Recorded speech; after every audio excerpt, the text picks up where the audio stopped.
Tonight on Joy News Prime, police arrest 2 persons in connection with weekend clashes between the governing NPP and the opposition NDC at Ododo-Diodio. Well, it comes as President Akufo-Addo condemned the incident. We'll be hearing from the president. The president has been continuing his tour of the Greater Accra region. We will tell you where he's been. The opposition National Democratic Congress clarified its claim on Ghana's HIPC status, amplified by the party's flag bearer. It's my pleasant duty to inform you that Ghana is back to HIPC status under Nana Akufo-Addo and Ken Ofori-Atta administration. Well, government has strongly rejected the claim. And coming up in business, the IMF has been speaking to Joy Business about this, and it says Ghana is not highly indebted poor country. But what goes into the categorization of HIPC? We'll hear from an economist. What do you say? Ghana has been declared HIPC. IMF World Bank never declared HIPC, but they have their criteria, and if you think that you meet the criteria, you apply for it. Well, 9 civil society groups, including CDD Ghana and the Ghana Integrity Initiative, sue government to demand the Auditor General is allowed to resume from its 167-day leave. Hoping that the president will rescind his decision. That didn't happen. The next step, obviously, was for us to take a decision on what to do next, and we decided to go to court. The minority in parliament accuses government of abusing its incumbency by allowing its MPs to claim personal credit for projects funded by the state, and predicts the NDC will have the most seats in the next parliament. My name is Israel Lai, and Joy News Prime is coming to you live from our fan of our studios at Kokomleme here in Accra on your digital terrestrial TV, because we're free to air, and also on DSTV channel 421 and GoTV channel 144. This is a home of independent, fearless, credible, and impactful journalism. Stay tuned in.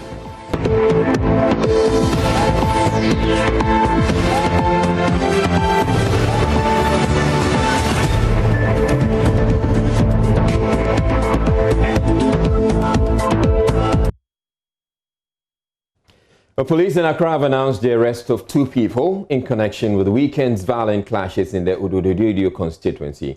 Video footage shared online showed supporters of the 2 leading parties, NPP and NDC, trading missiles amid the firing of gunshots. At least 1 building was vandalized. Accra Region Police PRO, DSP Efiatenge, says the police is pursuing all those responsible for the violence.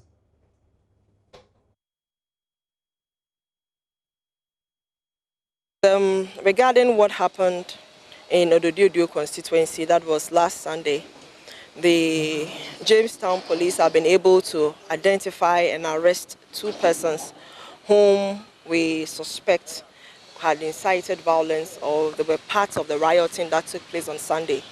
Earlier, I had mentioned that some names have been picked up and that the police was working thoroughly on those names. And so these 2 persons were arrested just this afternoon. There's even one that we have still contacted that he says he'll be joining or he'll be coming.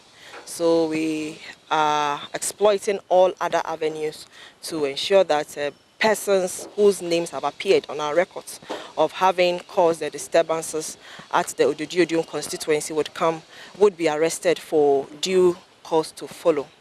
And so far, have both parties, the presidential and parliamentary candidates, been invited to make sure they speak to their people so peace will prevail? Yes, right after the incident, the division had to invite both of them for a meeting.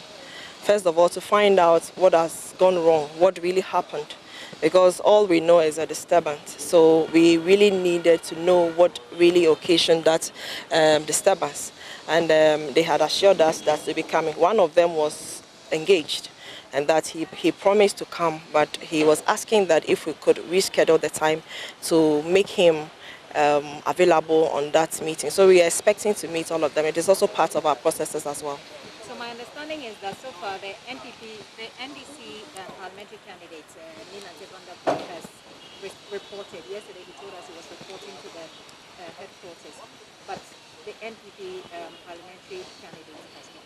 Oh, I am not aware. In fact, according to what the commander says, In fact, he made a very reasonable excuse of why he couldn't come. And I think that was reasonable. I think it's not for me to announce that here. But he has given us that assurance that we should reschedule. He didn't tell us he's not coming. All he said was because of 1, 2, 3, we should just reschedule the time to make it convenient for him to also come. So we expect that we meet the two of them, not just one person to be met before later we meet another person. So there's an arrangement in that way. You indicated earlier that you are engaged the traditional leaders of the area and the political parties. Can you elaborate a bit?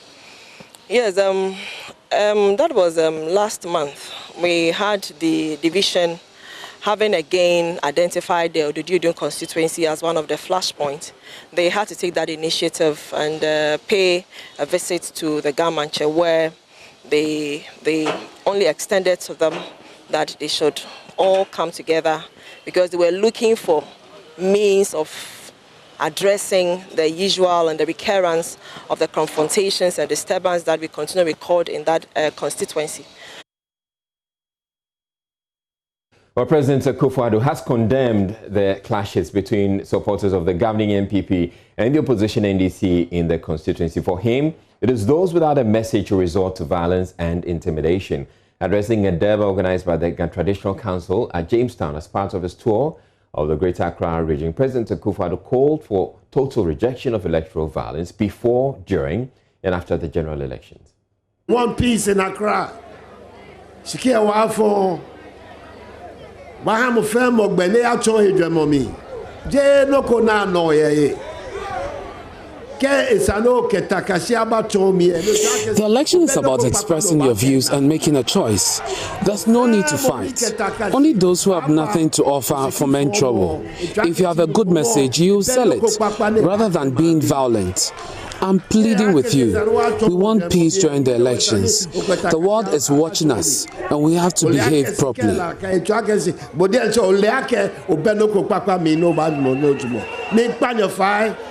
Basa was more basa here. No, I face the 7th of December. Ghana, Africa fair, World Fair in Kwawo. It's an amen nakesi wo yi owo he. Ni wo ba fe no miliakesi Ghana be me bibio komeye. Ni ameicho beg papa ana me jon ne kema jeni bi anae. Kicho ni fair ni o mi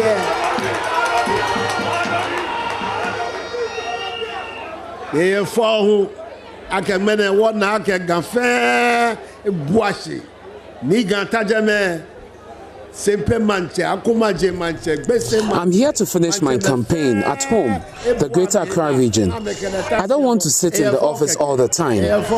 Thank you for receiving me. I'm happy to see all the chiefs also gathered here. It is beautiful. As you know, I was born here at Swalaba and started life at Koliwoko. This is Bukum. We saw all the great boxers train here, so this is my home.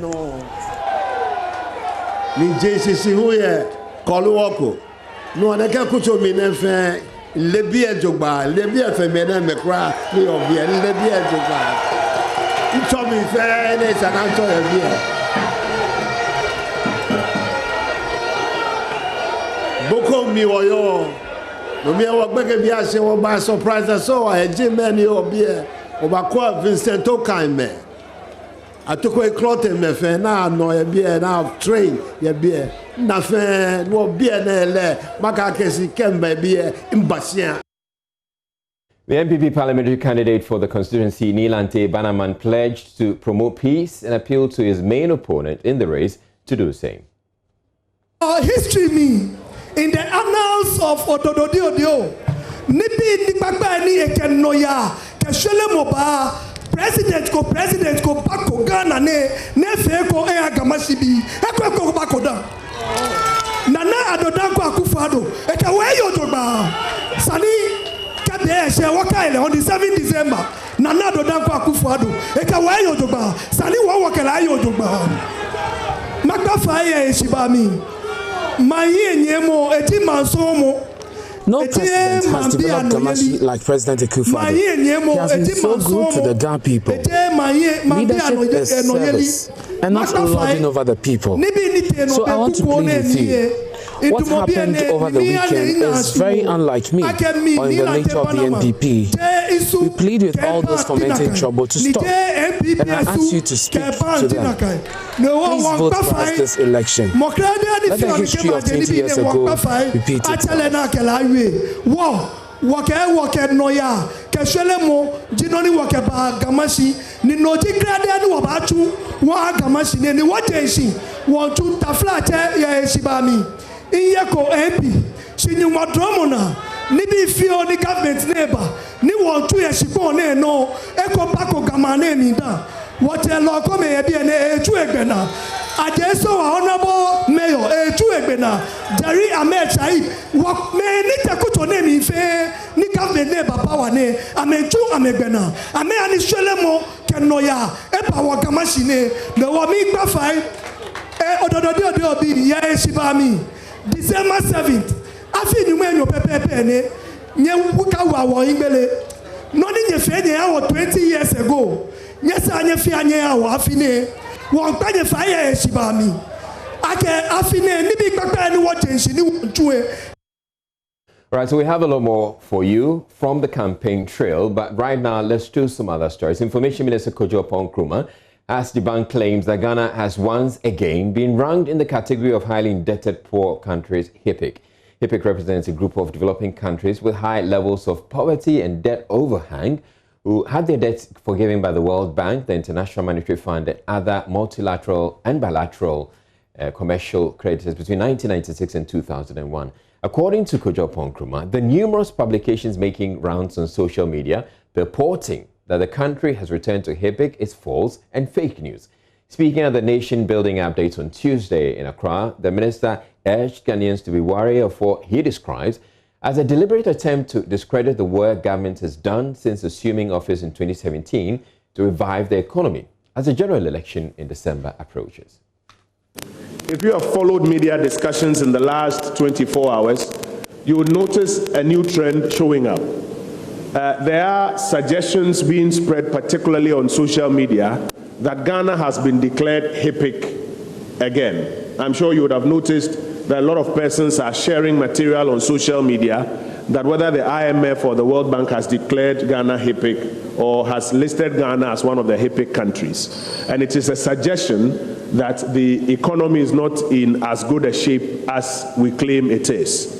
For the avoidance of doubt, and because we have also mentioned that we are aware that some persons in the weeks ahead of the election will seek to spread a lot of false information and fake news, it is important to quickly respond to it right here and right now. Categorically, we say to you that it is not true that Ghana has been declared HIPC or has been added to a list of HIPC countries. The Highly Indebted Poor Countries Initiative, or the HIPC initiative, was a particular program that was rolled out by the international organizations, the World Bank, the IMF, and donor partners somewhere around 2000. So here's what former President John Mahama said about Ghana's HIPC status. The rate of borrowing by this government has dazed many observers. The IMF in its Sub-Saharan African Regional Economic Outlook forecast the current rate of borrowing and debt at a frightening 76.7% debt to the GDP ratio. Ladies and gentlemen, unfortunately, it's my pleasant duty to inform you that Ghana is back to HIPC status under Nana Akufo-Addo and Ken Ofori-Atta administration. But growth in itself will not mean much if the people it is supposed to give improved livelihoods and jobs are left behind. And this we, the NDC, are determined to address.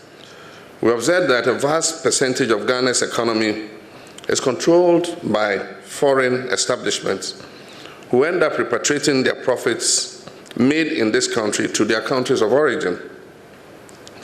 This is why we've decided that the next NDC government will create more opportunities for Ghanaian businesses to grow and thrive. We'll strengthen the regulatory framework and restore and work actively to increase Ghana's stake in the financial sector. Well, the IMF, in an emailed response to a Joy Business inquiry about the HIPC reports, has refuted them. And there'll be more on the business segment. But reacting to both the IMF response and the Information Minister's news conference Tuesday, Communications Director of the NDC, Sami Jemfi, said the NDC flag bearer never said Ghana has been declared HIPC. He however maintains the economy is clearly in a much worse place under the current administration. This response from the IMF doesn't negate any concern or statement that His Excellency President Mahama or the NDC has made relative to our debt position. Because President Mahama never said that Ghana has been declared as a HIPC country by the IMF. I don't think anybody in the NDC, I don't think our flag bearer, the former president, has said so. He said we are back to HIPC. We are back to HIPC. You understand? That is different from saying that we've been declared as a HIPC country by IMF. Okay, well, but HIPC is an acronym for highly indebted poor country. You allowed Kwejo to build this point. Just for clarity. Allow me to explain. Because context is important when you are interpreting the statements of people. Okay, Kwejo can engage in semantics and sophistry to explain away this important issue. What President Mahama was saying is factual, and that basically is that Ghana is back to the same debt unsustainable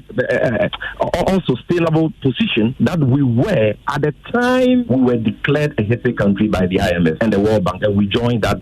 Ghana's debt sustainability ratio as we speak now is not anything to celebrate. It is negative. Our debt position is unsustainable. The IMF has made that clear. There are a lot of independent financial, experts and economists who have also confirmed that indeed our debt position is not sustainable, because we have a situation where the percentage of our debt to the total value of goods produced in Ghana and services provided in Ghana, which is our GDP, is projected to hit 76.7%. Now, if your debt to GDP ratio crosses the 70% threshold and is projected to hit 76.7%, it means that your debt to GDP ratio is not sustainable. And that takes us back to the same place we were at the time we joined the HIPC debt relief program. Yeah, Mr. Jemfi, now we cannot join HIPC again because, number one, that debt relief program. You're watching Joy News Prime. We're taking a break, but still ahead in the bulletin. 9 civil society groups, including CDD Ghana and the Ghana Integrity Initiative, sue government to demand the Auditor General is allowed to resume from his 167-day. The president will rescind his decision. That didn't happen. The next step, obviously, was for us to take a decision on what to do next, and we decided to go to court. Stay tuned in. We'll be back in a bit.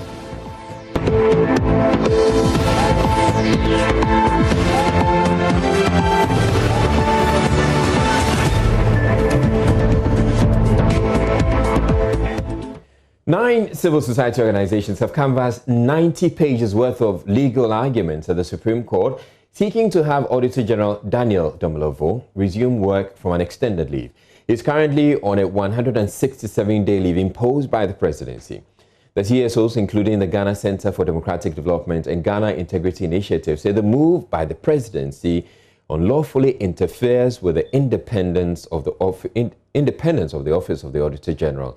This is the second case filed against government on the matter. Executive Director of the Ghana Integrity Initiative, Linda Ofori-Kwafo, says they decided to sue after the presidency opted not to rescind the decision, the leave directive. He spoke with my colleague Ernest Menu on News Desk on the Joy News channel. Transparency, integrity, and all those also think that we have a right to go to court, and that is what we have done. We actually mentioned earlier that we are going to do so. If you remember rightly, when this matter came up, we held a big press conference in the country, and we were hoping that the president will rescind his decision. That didn't happen. The next step, obviously, was for us to take a decision on what to do next, and we decided to go to court and seek some interpretation so far as the matter is concerned. As civil society, one thing that you do a lot is to engage. I'm wondering what your engagement with the presidency and with the people that matter as far as this issue is concerned, what that has been, and if the outcome of that engagement is what has led you to court now. We didn't get an opportunity to have a direct engagement, as in having been invited to the Flagstaff House and have a meeting directly with the president. But what happened was for us to organize a big press conference. Then I think the president then was off for some time because of COVID-19 related issues.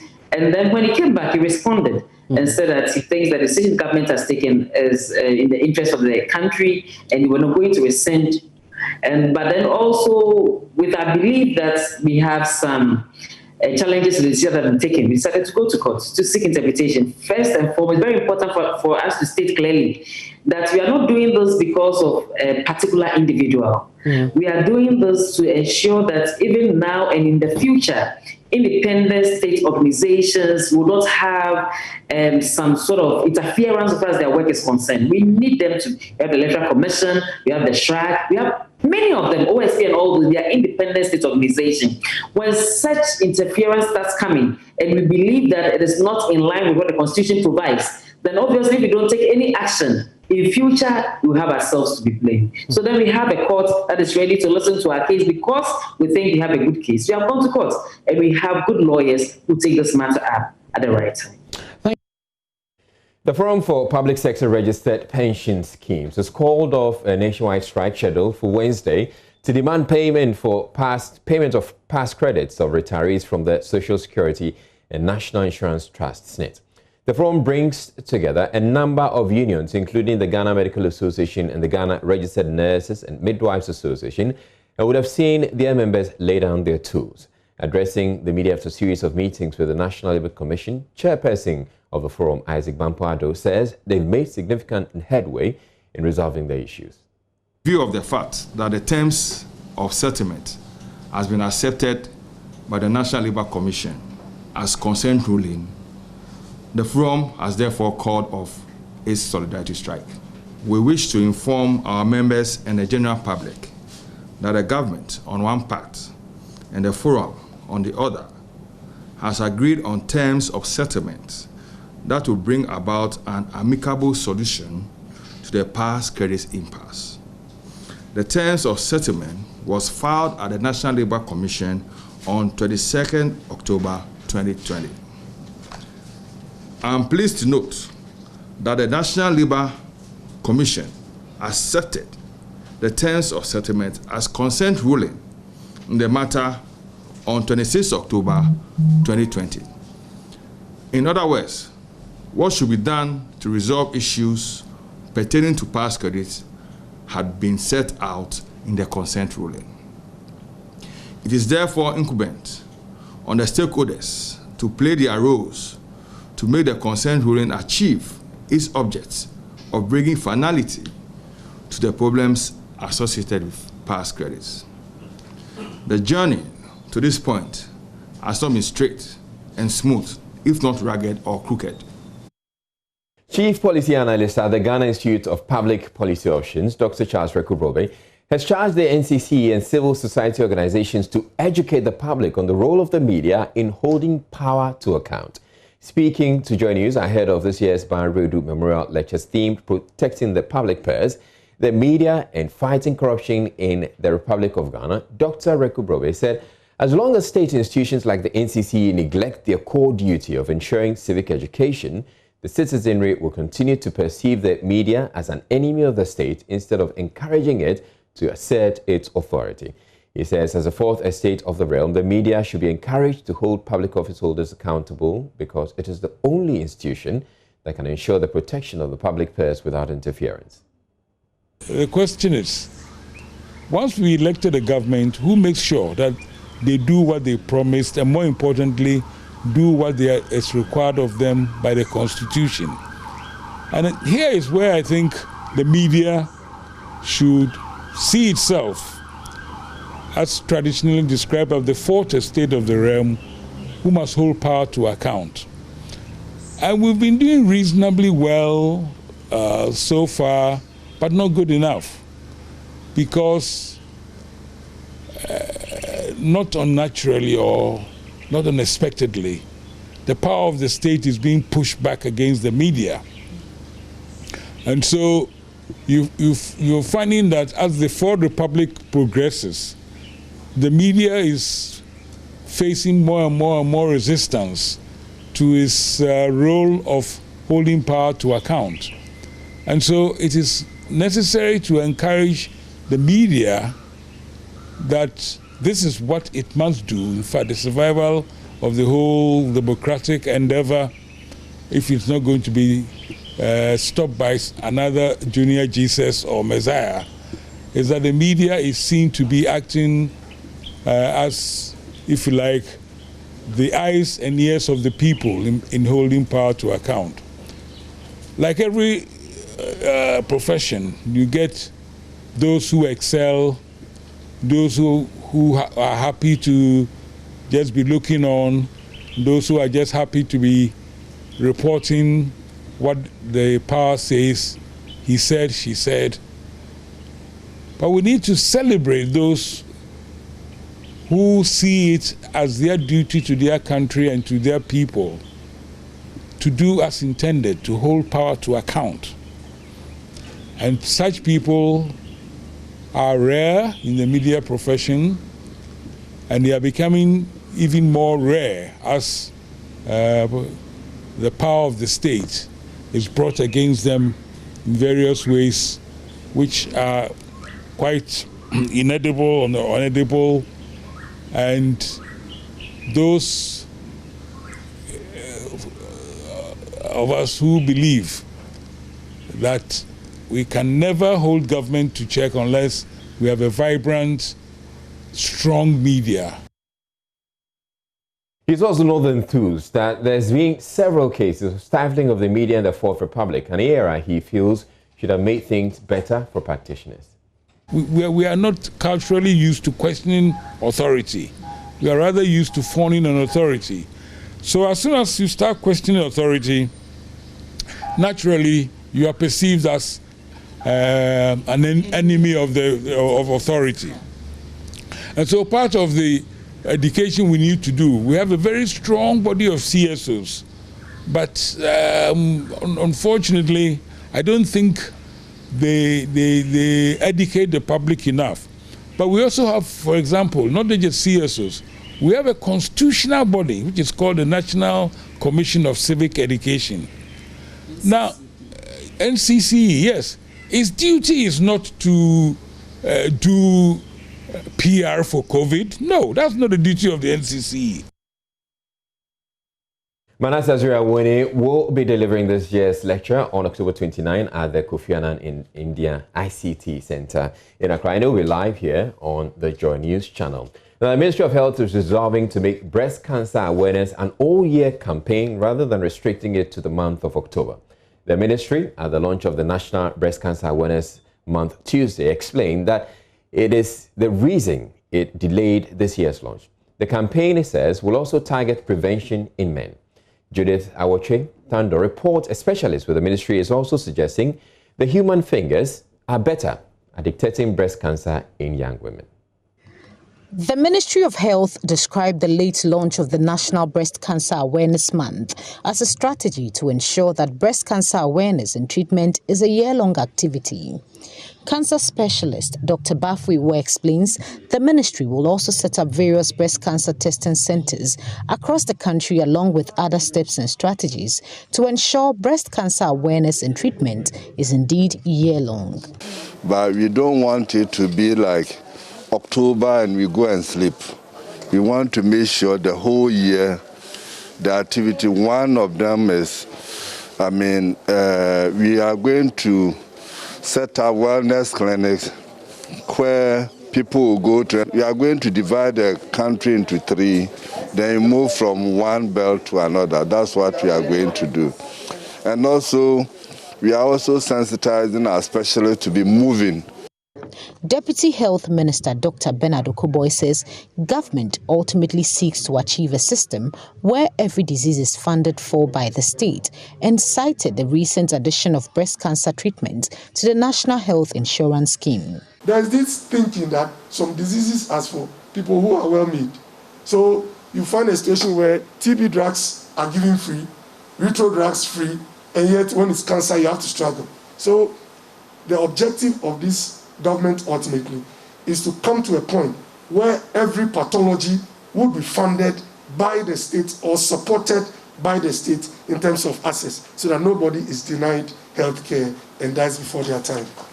Dr. Bafwe at the launch explained why the use of the fingers to feel the breast works better than the mammography machine. Mammography is gold standard for screening. But in our setup, we are seeing breast cancer in young women.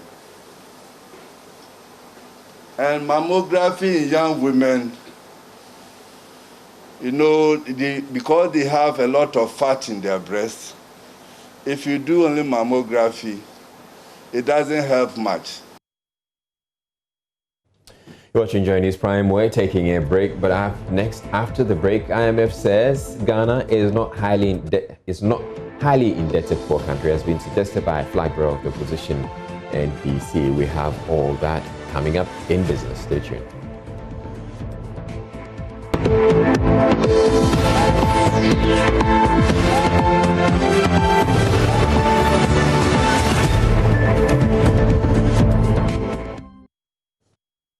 And welcome to business here on Joy News Prime. I am Gifty Ando Apia. In this edition, the International Monetary Fund, IMF, says Ghana is not a highly indebted poor country. According to the fund, the list of countries that have been on the program since 1996 are regularly updated, and that should not be interpreted as HIPC.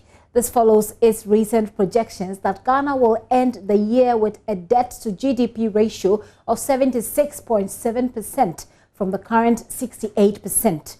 This was captured in its Sub-Saharan African Regional Economic Outlook released in Washington, D.C. We'll hear from economist Dr. Said Boakye, but before that, here is an email from the IMF in response to a Joy Business inquiry. Now, the email reads, "Greetings. We have been made aware of social media reports stating that Ghana has recently been added to the list of heavily indebted poor countries, HIPC, by the International Monetary Fund. As a result, we would like to provide the following clarifications," and it goes on to state these. 1. The HIPC initiative is essentially closed for countries that, and closed is in caps, for countries that have already reached the completion point. As you may recall, the statement goes on, Ghana successfully reached the completion point in July 2004. The list of countries that have qualified for the HIPC initiative since its inception in 1996 is regularly updated on our website, and caps must not be interpreted as a new HIPC list. Any such interpretation is flawed and may be deceptive. Also, the recent update of Ghana's debt to GDP ratio has not triggered any decision or action by the IMF. For ease of reference, the email says you can access the latest issue of the fund's Regional Economic Outlook for Sub-Saharan Africa on our website. We would like to take this opportunity to encourage you to seek clarification before giving credence to the rumor involving the IMF in Ghana. We reserve the right to issue a public statement to make such clarifications as needed.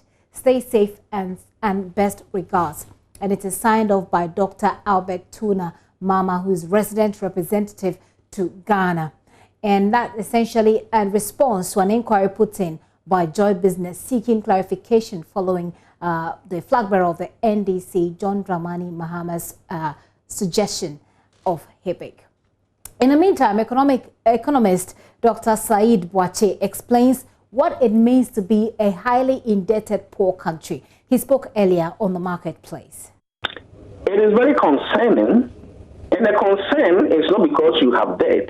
The concern is due to the fact that repaying it is becoming a problem.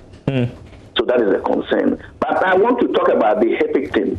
Right. First of all, like the information minister said, the HIPC was brought late in the 1990s. Ghana entered into it. It's not IMF or whatever that declares you that you are happy to come for it. You yourself do the assessment. They have their criteria.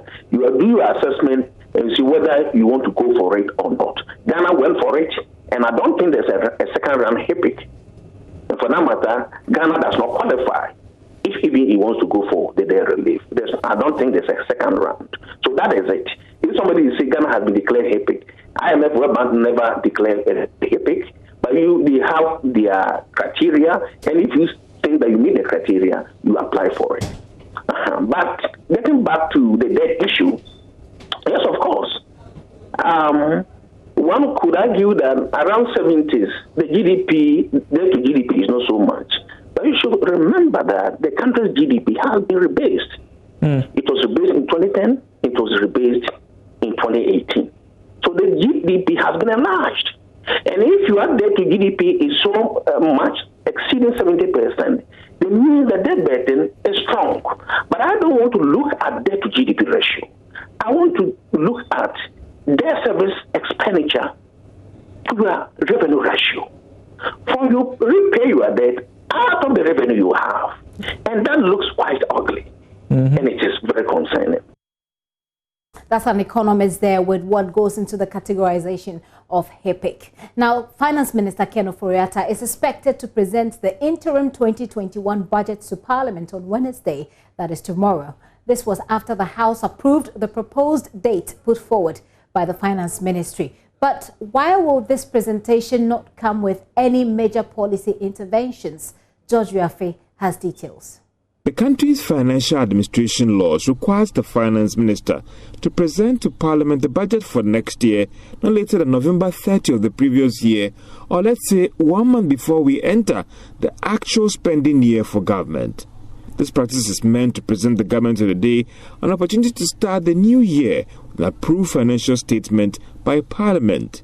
It's also to ensure that before we start the new financial year, all the necessary debate has been done by Parliament so that the government of the day may have all the required legal backing to spend. But there appears to be something different about this interim 2021 budget. Now, because this year is an election year, there is a likelihood that this government might not be in power to implement the proposed economic policies. That is why the minister is doing this interim budget that would cover the first 3 months of 2021. The move is to ensure that whoever wins this December election will not have any challenge in spending to meet the day-to-day needs of the government for the first quarter of next year. The presentation will therefore outline the expenditure and revenue estimates for the first 3 months of next year. However, the minister will not be allowed to outline any major policy statement or program for next year, as he may not be in the chair to implement it. However, for some, the main challenge will be the full-year budget that will be presented in March 2021.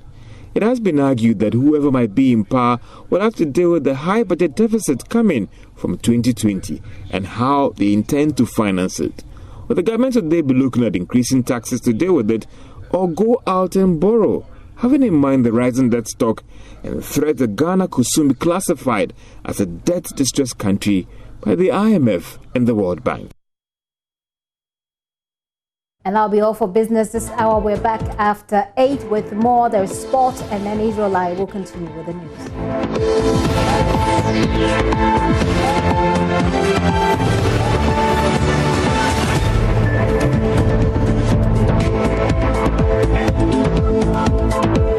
And thanks for staying with us. It's now time to bring you sports. My name is Hans Mensah, and the Club Licensing Board of the Ghana Football Association has approved 8 league venues and rejected 10 after inspecting the sports facilities proposed by Premier League clubs across the country after the first inspection.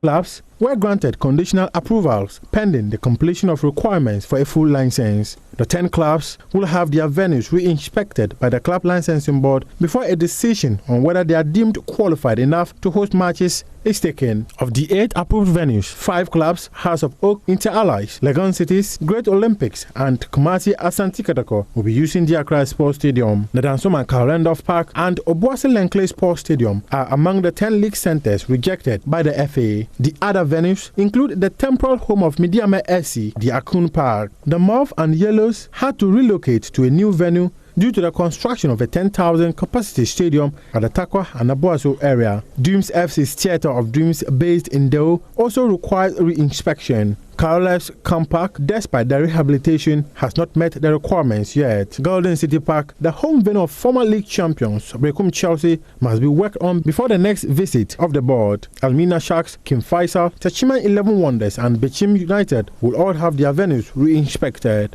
By the rules governing the club licensing, should these clubs fail to meet the requirements, they will be allowed to choose an approved venue near them. However, if the clubs fail to meet the deadline, the Ghana FA will choose a venue for the club that has failed to meet the standards set. That's it for sports. I'll be back with more later in the bulletin. Right, it's time for Showbiz, and Becky. Bex is here. Hello to you. How you doing? I like is your dress. life? Oh, thank you so much. Colorful. Okay. I can see myself on TV. Let's talk about GH Unite concert. All right, that concert that's featuring Samini, Stonebwoy, Kwame Eugene. Yeah, and Kenata, Kofi Kenata. But the new one, the new addition is Shatta Wale. Hey! So Logi Entertainment and Classic Promo presents the GH Unite virtual concert. It's happening live on the 1st of November 2020. So Samini is a huge fan of yours. Oh, yeah. Are you surprised? So do you know any of Samini's songs? Adult music. Okay. Can you give me a line? I know you don't. Adult music with Kwabena. Yeah.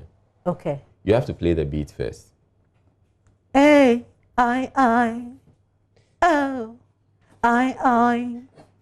me you have to come in at a point, Izzy. No, I was just oh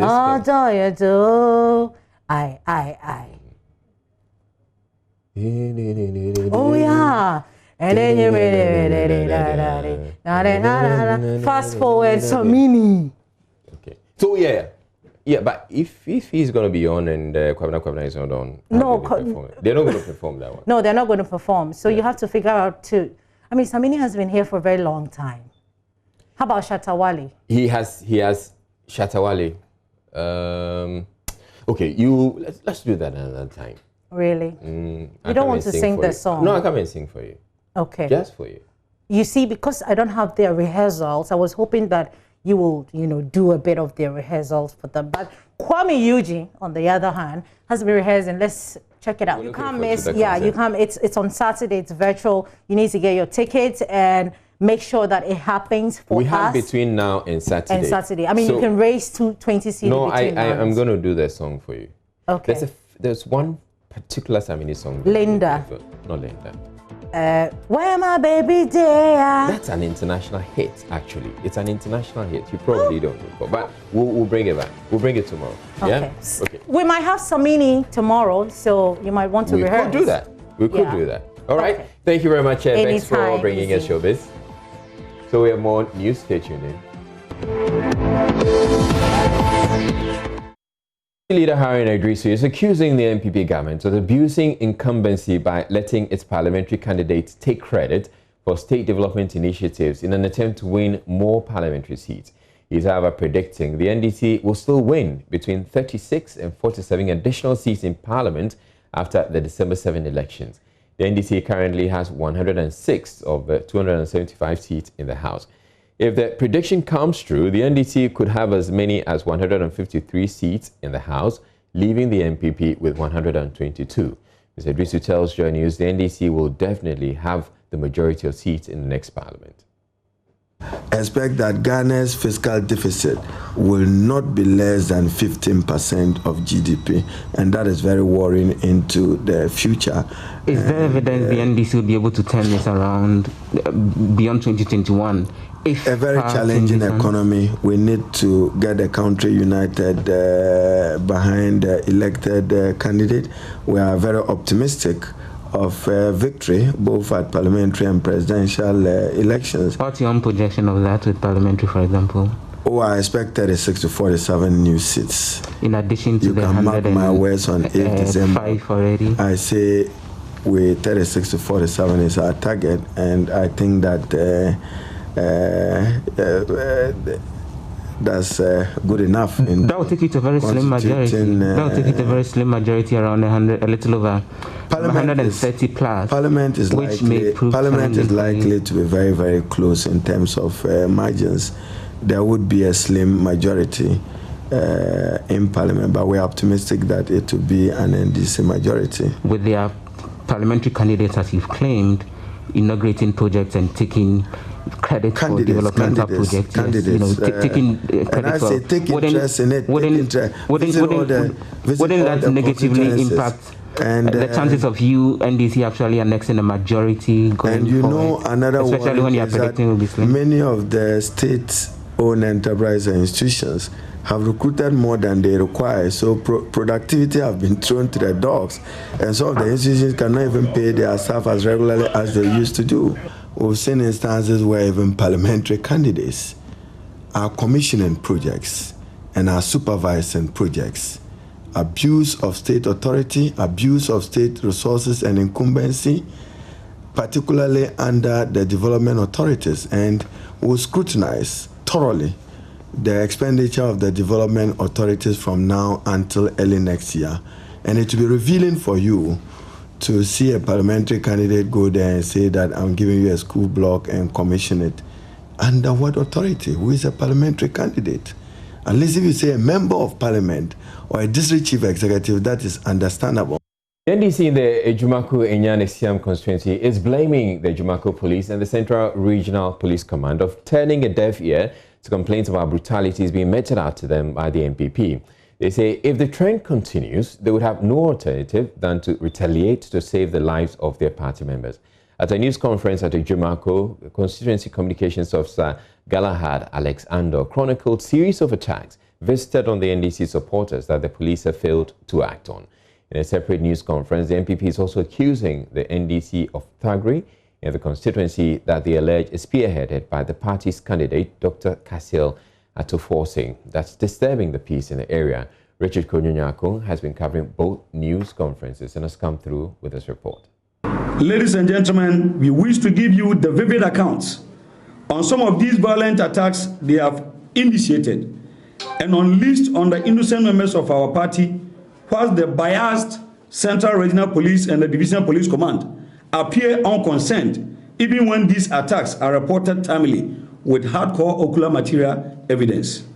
Ladies and gentlemen, the NPP is very determined to cause mayhem in our constituency now and on the election day, just to get the chance to steal the elections, but we will resist this one with our blood.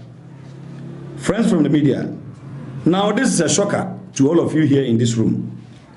As recent as last week, they brought in 13 well-bred men, we mean macho men, into our constituency under the leadership of one man called Dan, believed and known to be a member of the Fancy Crocodile vigilante group linked to the MPP. We saw them all. These Dan-led thugs were brought in by the Central Regional MPP to survey the constituency and familiarize themselves well so they can cause violence and mayhem on the election day. Those supporters in the attacking vehicle later came out of the car and assaulted Mr. Galad Alexander, our communications officer. This matter was accordingly reported to the Ejumaku Police. Fortunately for the communications officer of the National Democratic Congress, the attack on the person, on his person and that of his car took place in the full glare of the 3 police officers who were at the scene on that occasion. Policemen were around when I was attacked.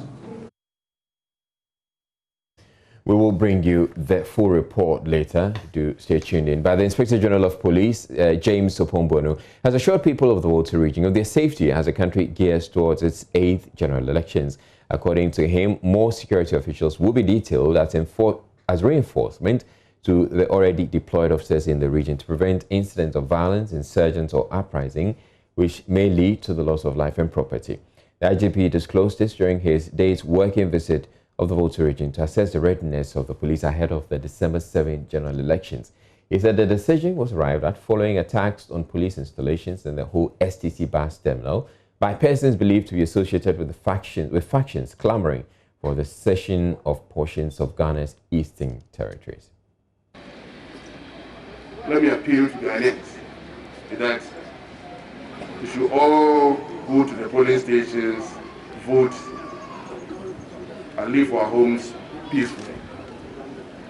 Nobody should engage in violence, because if you do, the security agencies will deal with you. Whoever has any grievance must root it through the authorized legal means and not take the law into their hands. I can assure you that the security agencies are ready and prepared to deal with any situation that arises on that day. I therefore appeal to all Ghanaians and all residents of Ghana to help us maintain the peace from now to the election day itself, and after the election. We know that there are deployments in the region, military, police, immigration, and other security agencies. So apart from these deployments, we can be sure that immediately before the election and the election day itself, and even after the election, there will be more police officers pumped into the Volta region to ensure that whatever is not safe is made safe. So Ghanaians should rest assured that we provide security for the Volta region. Attempted taking the ballot box away, and then you see a riotous crowd attempting to attack the officer and release the suspect who was arrested. Now the patrol team has just arrived, and they are coming to ensure that there is total. He have appealed to the citizenry to be committed to maintaining peace in the country during the electioneering, adding persons who would engage in violence will be dealt with accordingly. Speaking on the weekend's clash between faithful of the National Democratic Congress and the New Patriotic Party in the Odududu constituency, Mr. Pombuenu explained the police will soon catch up with persons who incited and were involved in the bloody clash. It doesn't happen. You understand? There's no country in the world where crime doesn't happen. But it is what you do after the crime happens. Whenever a crime is reported or something of that nature happens, you identify the culprits, you have them arrested, you take them through due process. And I can assure you that we will do just that. That's what I say, that Ghanaians should help us maintain law and order. And I also say that whoever breaches any law, the longest arm of the law will catch up with him, irrespective of how long it takes. There are some situations when an offense occurs or when a crime occurs, you arrest the people immediately if you can identify them. But in some situations, you have to take your time, identify the culprits, and then you identify them. So wherever any incident occurs, you can trust the Ghana Police Service. We will deal with it. Thank you. Police at Waliwali in the northeast region have arrested a gang of 3 suspected robbers in a broad-day light robbery operation on a section of the Tamale-Bolga Highway. Police confirmed the suspects at about 11 a.m. Monday mounted a roadblock on the highway between Wulugu and Karimenga, where they attacked and robbed several passenger vehicles amidst gunshots. The robbers fled the scene into the bush after police responded to the operation. They were, however, arrested a few hours later on motorbikes. Police conducted a search at the homes of the suspects, and one locally manufactured firearm was retrieved together with cartridges. The Northeast Region Police Commander, DCOP Kwejo Antwi Tebi, speaking with Joy News, said the suspects were identified in an identification parade at the Waliwali Police Station. DCOP Antwi Tebi added the suspected robbers have been arraigned before court and were expected to be remanded into police custody to allow time for further investigations. At about 13:00 hours, one Abu Bakari Abdul Wakila of Tamale reported that same day at about 11:30 a.m. he was in charge a Nissan van with registration number GS 1296-18, loaded with 14 passengers traveling from Tamale to Bolgatanga, and on reaching a section of the road between Wulugu and Karimenga, 4 armed men suddenly emerged from the bush and started firing into the air, which compelled him to stop. That the robbers ordered them to lie down on the ground, subjected them to beatings, and succeeded in robbing him and the passengers of their mobile phones and various sums of money. The district commander, on hearing this, he himself, in charge of other men acting on intelligence, arrested suspects Bugri Karim, age 40 years, a farmer; Inusa Delali, age 24 years, Hersman, and Sulemana Kadri, aged 23 years, also a herdsman at Ulongu. Whilst the suspects were on motorbikes returning from the robbery scene, the district commander immediately conducted an identification parade at the forecourt of the district headquarters, and the passengers identified all the suspects as some of those who robbed them. The scene was visited, and 4 empty shells of BB cartridges were found, and same picked and photographed for evidential purposes. The suspects were further escorted to their house at Ulungu for a search, and during the search, 1 locally manufactured pistol and 1 BB cartridge were found in suspect Sumela Kabri's room, and same retrieved for evidence. Suspects now in police custody, assisting investigations. They reaffirmed their bragging rights in the National Science and Maths quiz after winning the competition for a record 6th time this year. President Akufo-Addo has already crowned them the undisputed kings of NSMQ.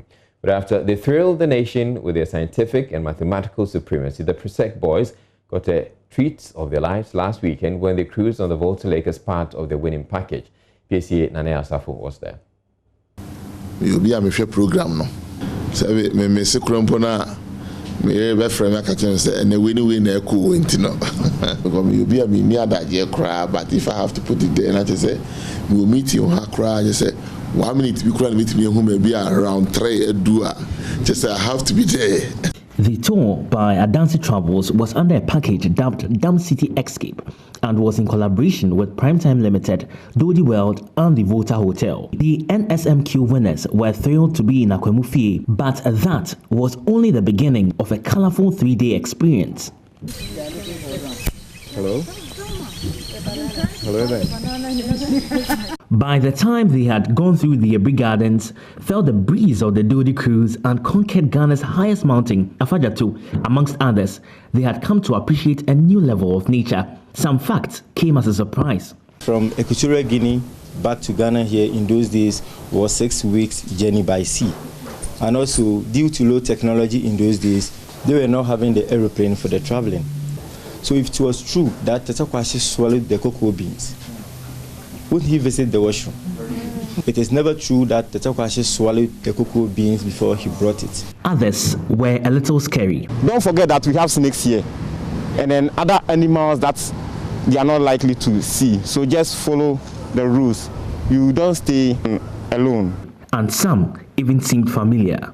You guys are before zebras right now. I mean, that doesn't remind you of anything at all. Oh yeah. Oh, it does. Yes. And you could share that with us. Oh yeah, they are disco boys. But the boys from Presec Legon enjoyed all of it, and they got to do so with some of their quiz mistresses who tested their fitness. The new kings on the block could not hide their excitement when they spoke to Joy News. It's been an exciting experience. Yeah, from, as I said, from day one up to this time, the cruising was superb. Superb. We've enjoyed the cruising from. Which one was the biggest highlight for you? The live band was excellent. We've had fun, gone places I haven't been to before. In educating in the sense that, especially the Akosombo Dam, we taught how it works, how it operates, and even the Dodi Princess to how the operations come about. So yeah, we've learned a lot and we've had a lot of fun. Which one did you enjoy the most? Climbing the Afajatu mountain. It has been very exciting and very educative. Yeah.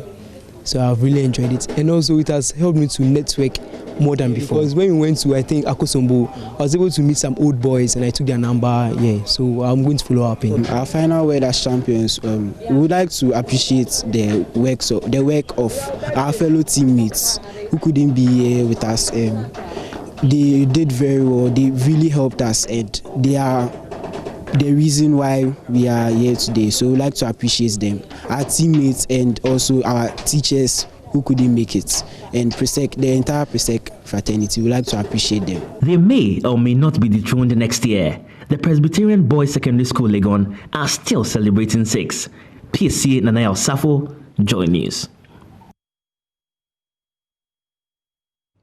Well, on to not so pleasant news. 80,000 poor and vulnerable persons in the Greater Accra region are homeless. This is according to the Ghana National Household Registry. This figure represents twice the full capacity of the Accra Sports Stadium. According to the GNHR, 62% of the vulnerable individuals were female, with about 50% aged between 18 and 39. Jojo Kobina reports that in spite of growing homeless statistics, government has not done enough to provide housing for the vulnerable. When night falls in Accra, many people have no beds to sleep on. Many of the people you see here come from different parts of the country. They're all here united on the streets of Accra so that they can make money and send money back home to their families. With no place to lay their heads, they slam it hard on the streets. Simple mats and cloths, the homeless try to get comfortable on cold concrete floors. Some mothers use their cloth to cover their children while they lay close to them on their mats. They huddle together so they can protect each other on the streets. The growling sounds from vehicles on the streets and car lights streaming on them on the pavement of the graphic road, the homeless can still afford to sleep.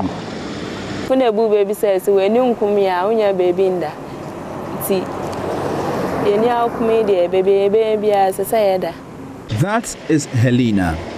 She came from Accra in the Ekumfi district of the Central Region. She came with 7 friends and their main aim is to make some money and go back home. They use public washrooms and carry their clothes with them as they go about hawking lime during the day.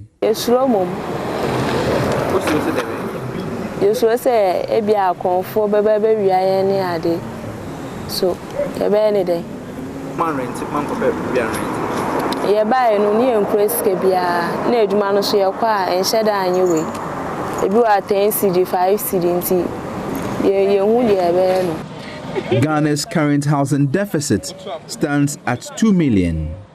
Many families, together with their children, sleep out in the open. In fact, there are children here who have never slept in a room and lived their lives on the streets. The Kwame Nkrumah interchange is home to many homeless at night. Evelyn Esilfi is one of them. She comes from Abuesi in the Western region, but according to her, poverty forced her to relocate to Accra to eke out a living, but she's yet to find respite. Evelyn and her son sleep close to a stranger to ward off attackers.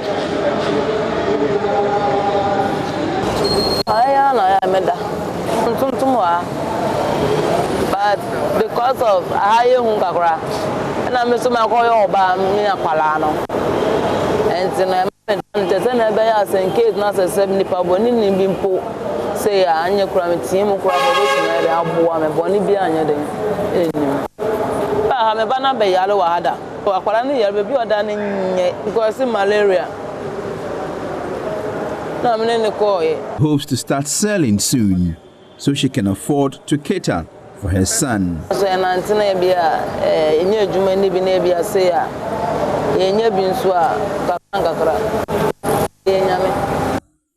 Data collated by the Ghana National Household Registry indicate that 80,000 people and vulnerable persons in the Greater Accra region are homeless. This figure represents twice the full capacity of the Accra Sports Stadium.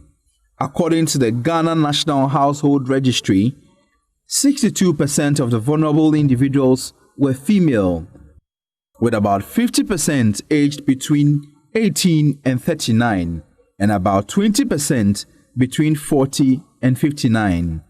It also revealed 60% of these vulnerable individuals sleep in kiosks, containers, markets, uncompleted structures, and on the streets. Some also sleep at the beaches, exposing themselves to natural hazards. Various governments have failed to tackle shelter for people who cannot afford accommodation. The New Patriotic Party, in its 2016 manifesto, said it it will provide affordable houses for all. What's your track record in this area? In the last 4 years, how many housing units have you delivered? Well, the MPP government has not delivered like mainstream, like the Ministry of Works and Housing has not delivered mainstream, serious housing units because of, obviously, the financial space. You see, let me tell you why the MPP government is stressing strong that it is our second term that we will see a massive housing rollout. Is because of what we call the inherited troubles that we came to it. NDC government also started a Saglime affordable housing, which remain unoccupied. That does not also target the poor. So what happens to the poor who cannot pay 2 years rent advance? Jojo Kobna, Joy News. All right, so let's now lighten the mood. It's the world's tallest dancing fountain sandwiched between the world's tallest building, the Burj Khalifa, and the world's biggest mall, the Dubai Mall. The Dubai Dancing Fountain has become one of the major attractions for tourists as it shoots water spray so high that it can be seen in many parts of the city whilst dancing in harmony with music and powerful lights. Maxwell Agbagba joined some Ghanaians on their Dancing Travels Dubai Icebreaker Tour Tuesday evening to witness the breathtaking performance.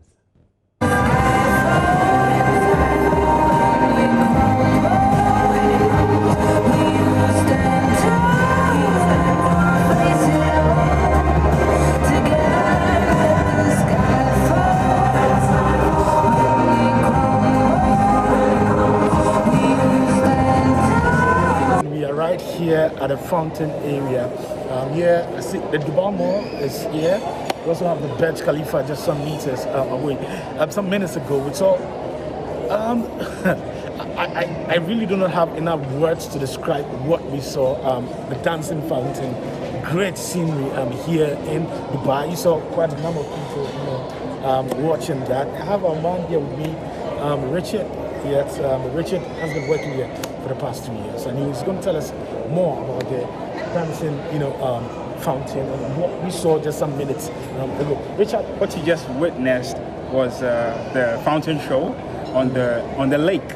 Yeah, we call it the Burj Lake because it's close to the Burj Khalifa and the Burj Park. So what happens is that the show happens every 30 minutes, and there's a song that the water or the jets. Okay. Basically, there are robots that are dancing, all right, and it's shooting water through. We have the super shooters and the extreme shooters, all right, exactly. So every 30 minutes, it dances to a song. It can play Arabic song, it can play, any kind of song, and it's wonderful. People come here to watch it. It's a major attraction that gets people into the Dubai Mall, and everybody is excited to see it. Okay, yeah. Great. I think another thing that we saw was the I'll come back to the fountain, at the Burj Khalifa. Okay. And the various lightings, in there. Yeah. And sometimes you can see some writings on it and all of that. Can you tell us more about the various lightings on the Burj Khalifa and how sometimes you can see some writings and all of that? Yeah. So the idea of the Burj Khalifa is not just a building, right? It's a statement. Okay. Okay. First of all, it holds the record for the highest building, or the tallest building in the world, okay, with over 858 meters tall, right? And interesting thing is that from afar you think it's something tiny, but the closer you get to it, you realize that it's really, really huge. Yeah. Exactly, and it has a screen, it has LED lights, and it's almost a screen, right, that says anything to the world. So yeah, absolutely, it's very iconic. It's very iconic. Yeah. Well, so usually when do you have like some of these writings that I saw, on the Burj Khalifa? I think today what we witnessed was is it Emaar? Emaar. Yeah. What does that mean? So Emaar is basically the developers of the Dubai Mall, the fountain and everything we see here. Yeah, I think it's a major buildings here. Yeah, developed by Emaar. Exactly. That's right. Okay. That's right. Okay. Yeah. So it's Emirati owned. Okay. Yes, and they are doing a good job here. So that's about it. As I said, the Burj Khalifa in itself, the idea is that everything. You asked me about the celebrations. Yeah. The idea is that every significant thing that has to be celebrated here in the world, the Burj Khalifa celebrates as well. So here, the Emiratis are saying that they are making a statement with one of the iconic buildings in the world, which is the Burj Khalifa. Not only is it tall, but it has a screen that speaks to the world. If it has to celebrate women, it does. If it has to celebrate other countries as well, it does. If it has to fight, currently we are fighting in Nigeria, to end SARS, exactly. And the Burj Khalifa is one of the iconic buildings that is used to celebrate these things because it is very, very iconic. Wow, interesting. So how many floors? How many? And I hear already there's construction underway for a building that will topple, for want of a better word, the record that the Burj Khalifa has as the tallest building, in the world. Can you tell us more about that? Right. So currently, Dubai is building the Dubai Creek Tower, which is going to be taller than the Burj Khalifa. Also very iconic. So works are underway for that also. Also, the Burj Khalifa has 163 floors. 163 floors. So it's really tall. It has the fastest elevator in the world. And within a minute of 59 seconds, you should be at level 124 or 125. So yeah. It's a very wonderful building. So the new building that's coming up, you said, what's it called? It's the Dubai Creek Tower. Okay. This is the Dubai Fountain. The Dubai Fountain is structured or fixed on the Dubai Lake, Burj Lake. That's it. Yeah. Okay. Yeah. Okay. So this is basically a lake on which the Dubai Fountain is established. Yes. Okay. Yeah. So many iconic buildings here. Yeah. I don't know. I'm just bummed by the lighting teams and all of that. Yeah. Can you tell us, is it deliberate? Like the lights, for instance? Absolutely. So there are actually designers, lighting designers, that are employed to specifically fix where which light should be. Because in the nighttime, this place is beautiful and it's not random. It's not random, it's well thought out. So you realize that when you look at the date tree, for instance, the date palm, there are lighting over it, and the lightings are structured. You see the boat on the lake there also, there's a lighting around it. So yes, it's a well thought out and well designed lighting system. Yes. And I can go for a ride in the canoe? Absolutely, you can go for a ride on the canoe. Should be around 100 dirhams. Yeah, or more depending on how you want it. Okay. Exactly. So the tickets vary on your mood. Okay. So how often do people get to see the what do you call it? The fountain. The fountain. Every 30 minutes it shows. Every 30 minutes it shows.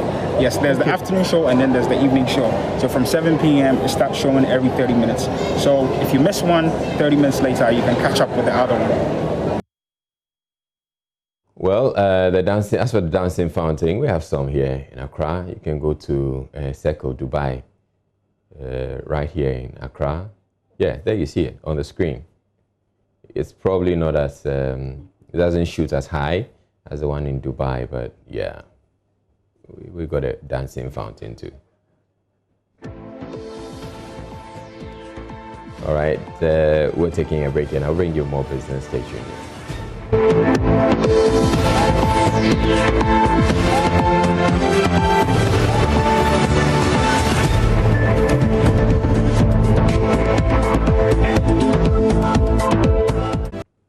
And I'm back again with some business news now. The Director General of the Social Security and National Insurance Trust, Dr. John Ofori-Tinkoran, has urged employers to ensure they pay the accurate amount of their workers' contributions, since that determines what will be paid as benefits when their employees retire. According to him, this will also ensure a motivated workforce and avoid needless payment of penalties or even prosecution for non-compliance. He spoke at a forum in Takoradi to commemorate this year's Mobile Service Week themed Securing Your Retirement, Your Role as a Stakeholder. Nathalia Kwanzaa has more. Dr. Ofori-Tinkoran said contributors on the SNET scheme, aside the self-employed, pay their contribution through their respective employers, and employers therefore play key roles in securing the future of workers in Ghana. Often these discussions are silent on the role of stakeholders, the role that they are expected to play. Rather, the spotlight has been on SNET. For the monetary amounts that retirees receive as pension. And often the narrative is that these amounts are not enough and these amounts are too small. But as we are all aware of, and if you're not, I'm reminding you today that what you receive as pension largely depends on the actions you take today whilst you are in active employment. And that is pay the right contributions or premiums to ensure the salaries you are earning today.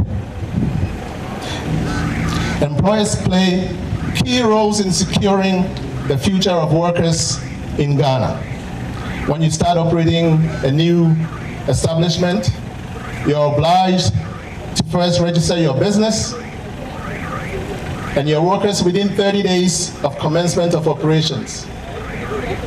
You must deduct 5.5% from the workers' salaries each month and add 13% to it, making a total of 18.5%. By the last day of each month, you must submit the list of workers, their SSNIT numbers, and corresponding salaries, and that's what we call the contribution reports. You must submit these to SSNIT and remit 13.5% of total salaries as contributions to SSNIT by the 14th of the following month. Commenting on the role of workers, he encouraged them to check their SSNIT statements to be sure if their contributions are being paid and on the correct salaries. Let me, however, urge you to ensure that you pay your workers' contributions on the correct salaries, since that determines what will be paid to them as benefits when they do retire. It will also ensure that you have a motivated workforce because they know you are securing their future, and also to avoid needless payment of penalties or even prosecution for non-compliance. The SSNIT mobile service is an annual event where SSNIT officers move from their regular office, setting a pitch camp at vantage locations across the country to bring its services close to their members and clients. For Joy Business in Athalia, Kwanza, Western Region. A focus on SSNIT compliance there. Well, we have good news for mobile money agents because an insurance scheme to cushion them against unforeseen emergencies during business transactions has been launched. The product was launched by Mobile Money Limited in partnership with Enterprise Life Insurance to, among other benefits, give real life value to all agents across the country. More in this report. Mobile Money Limited, in partnership with Enterprise Life, has taken another step to make Momo agents better through the introduction of an insurance scheme. This is expected to meet the needs and changing demands of the agents. General Manager of Mobile Money Limited, Elihene, said his outfit appreciates the support and work of over 192,000 mobile money agents.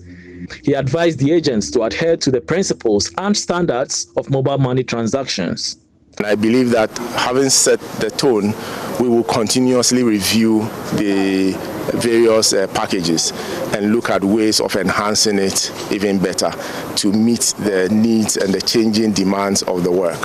So it's important that our agents also continue to support the work we do. Most importantly, do the right things. I've talked about the fact that agents represent the business and the activities they do has an effect on the overall service.